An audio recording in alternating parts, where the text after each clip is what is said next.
জলের অপর নাম জীবন, আর বেঁচে থাকার সবচেয়ে বেশি প্রয়োজন তা হলো জল।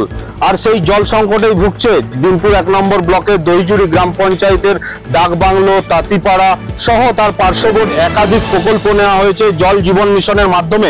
বাড়িতে বাড়িতে ট্যাপ লাগানো, বাড়িতে বাড়িতে দুয়ারে পানীয় জল পৌঁছে দেওয়ার মতো উদ্যোগ নেওয়া হয়েছে, কিন্তু আদপে সেই প্রকল্প বা সেই উদ্যোগ কেন্দ্রীয় সরকার সঠিকভাবে বাস্তবে রূপান্তরিত করতে পারছে না, এমনটাই অভিযোগ। এই মুহূর্তে আমি যে রয়েছি দহিজুড়ি এলাকার, সেই এলাকায় দেখাবো যে ট্যাপ লাগানো রয়েছে একাধিক। এখানে দেখা যাচ্ছে এই যে ট্যাপ লাগানো হয়েছে, একাধিক ট্যাপ লাগানো হয়েছে, কল বসানো হয়েছে, কিন্তু সেই কল আমি খোলার চেষ্টা করছি, দেখা যাচ্ছে যে কল খুলছি অথচ বালতি বসানো রয়েছে, কিন্তু বালতি রয়েছে কিন্তু জল পড়ছে না।